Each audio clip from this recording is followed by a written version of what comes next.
Liigume edasi. Tänane 4. küsimus on peaminister Kristen Michalile, küsib Riigikogu liige Helle-Moonika Helme ja teemaks on olukord riigis. Helle-Moonika Helme, palun. Ja aitäh, hea eesistuja ja minister. Ma esialgu mõtlesin, et ma küsin selle küsimuse kultuuriminister Heidy Purgalt, kelle haldusalasse see teema põhimõtteliselt kuulub, aga kuna temalt mõtet eriti midagi küsida ei ole, sest temast nagunii eriti midagi ei sõltu, kultuurile ja kultuuriinimestele ta midagi väga sellest järgmise aasta eelarvest välja ei võidelnud, pigem vastupidi, lasi kultuuri arvelt kärpida sel aastal 13 miljonit, järgmisel aastal 21 ja 27. aastal lubab seda koguni teha veel 26 miljonit. Aga kuna see küsimus laieneb ka teistele valdkondadele, siis taaskord küsimus teile. Alustame kultuurivaldkonnast. Avalikus šokeeris ühel ERSO kontserdil ERSO peadirigent, kes vägagi dramaatiliselt tegi siis nii avalikkuse kui kultuuriministri poole pöördumise, millest tõi välja meie riikliku sümfooniaorkestri orkestrantide juba pikka aega kehtivad madalad palgad, millega ei ole võimalik toime tulla, eriti nüüd, kus Eesti hinnakasv on Euroopa suurim ja uued maksud ja maksutõusud lajatati rahvale selga kõik korraga ja koos. Ja kultuuri ei väärtustata siin selle valitsuse tasandil enam ammu ja ma räägin siinkohal ikka päris kultuurist, mis meid on muutnud kultuurrahvaks ja peaks kandma meid kultuurrahvana ka tulevikku. Mitte sellest labasuse ja vägivalla pornoparaadist, mida liberaalid kultuuripähe rahastavad ja kultuuripähe näitavad nii ERR-i aastavahetuse programmis kui ka ERM-i juubelipeol. Prioriteedid on paigast ära ja ka palju laiemalt, eriti mis puudutab raha, eriti suure raha jagamisse, Rail Balticule miljardid, tuulikuärimeestele miljardid, kaitsevaldkonda miljardid.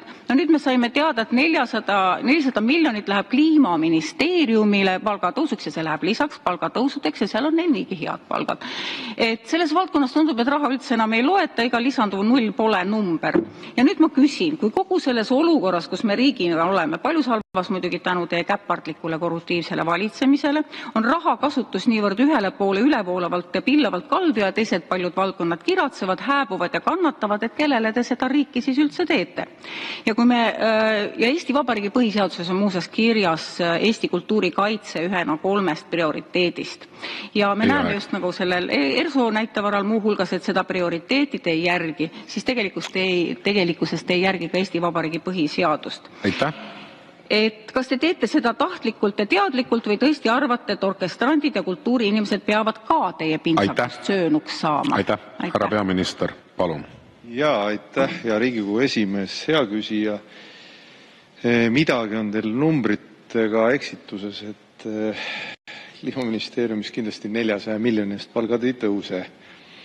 Nüüd kultuurivaldkonnast ma julgustan teid siiski kultuuriministri käest küsima, et muidu ta peab siin mul kirjatööd tegema ja mina pean selle teile ette lugema, aga kuna te küsite minu käest ja tema teeb kirjatööd, siis ma loen selle teile ette. Muidugi olete te eksiteel öeldes, et kultuuriminister ei ole valdkonnas erinevaid rahalisi vahendeid saavutanud. 1/5 palgatõusust oli kultuurivaldkonnas, nagu hariduses, nagu politseinikel, päästjatel ja erihoolduses, seda esiteks. Teiseks, Team Estonia sai täiendava rahastuse 2 miljonit. Lisaks rahvusvahelised suurüritused said täiendava rahastuse. ERSO puhul oskan öelda seda, et ERSO vahendite hulk on samuti tõusnud. Enne oli see ligikaudselt 3,8 miljonit. Järgmisel aastal on üle 4 miljoni veidi. Ja palku juba mainisin. Samamoodi saab valmis uus rahvusraamatukogu. Soovitan külastada. Olen esialgselt näinud, väga ilus hele, väga avar, väga kena ja lisaks saab ka kunstihoone valmis. Nii et jah, ma arvan, te teete ülekohut kultuurivaldkonnale, kui te selliseid väiteid esitate. Aitäh! Suur tänu, Helle-Moonika Helme, teil on täpsustav küsimus, palun.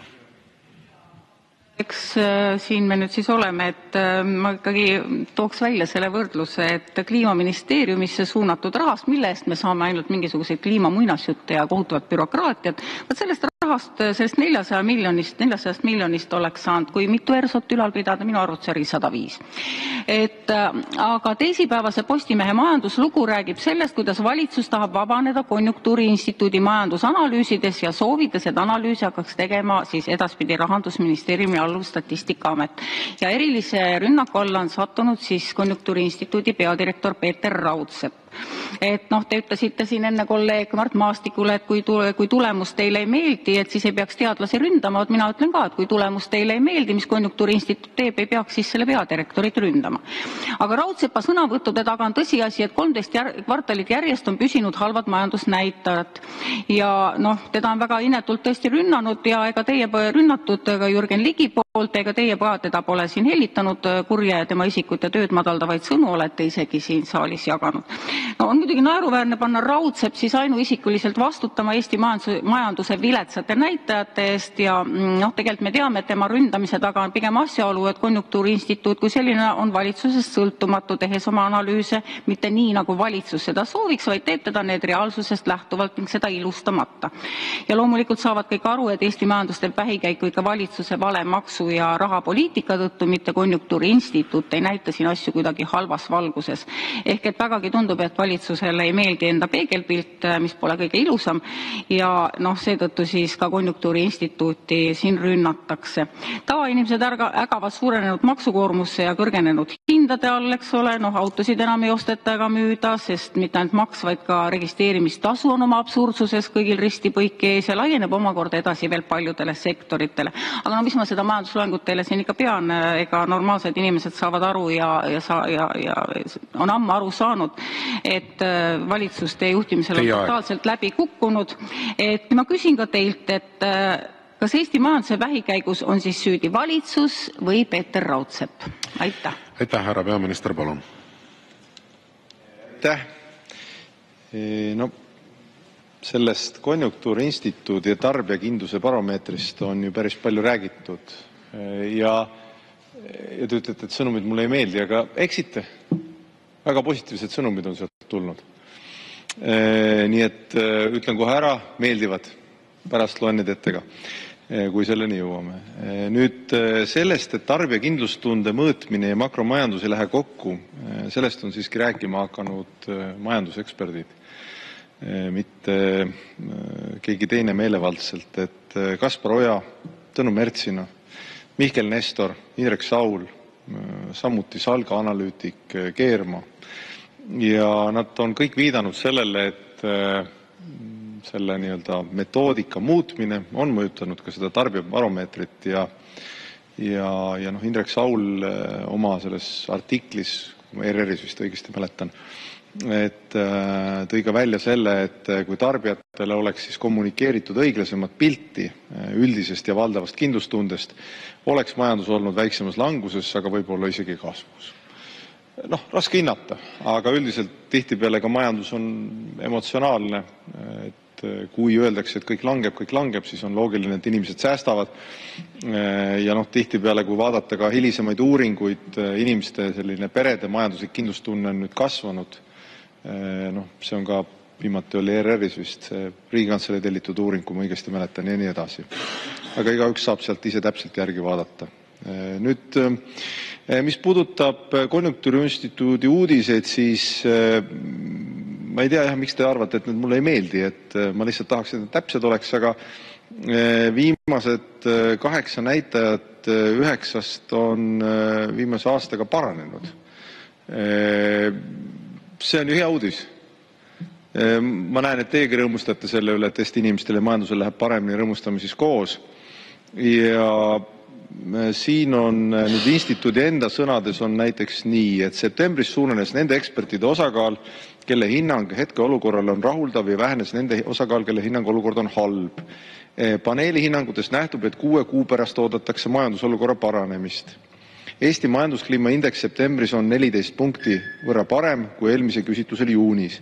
Väliskaubanduse arengu väljavaated on positiivsed. Inflatsioon on 6 kuu pärast madalam kui septembris.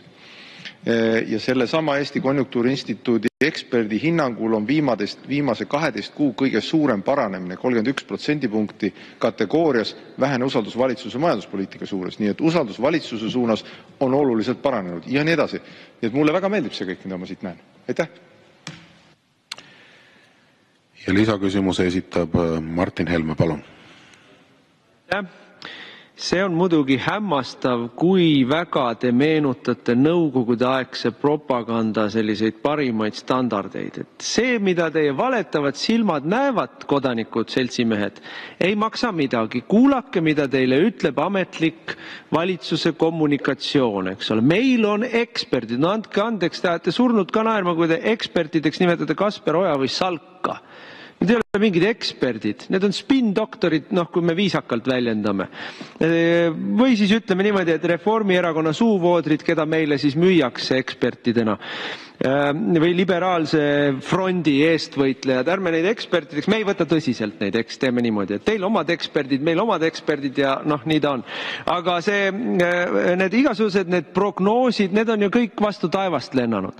Ja fakt on see, et 13 kvartalit on Eestis olnud majanduslangus. Loomulikult, kui me lõpuks sinna sügavasse põhja ära jõuame, siis ühel hetkel langus peatub, korraks oleme seal põhjas nii-öelda stabiilselt ja siis võtame noka ülespoole. Ja siis saab Kristen Michal tulla siia nõukogude propaganda parimas žanris ja ütelda, näitajad paranevad, seltsimehed, näitajad paranevad. Aga vaata see arvutus, mille pani see Konjunktuuriinstituudi direktor seina peale, et kui sa liidad -2 ja +2, siis tulemus ei ole +2, vaid on 0.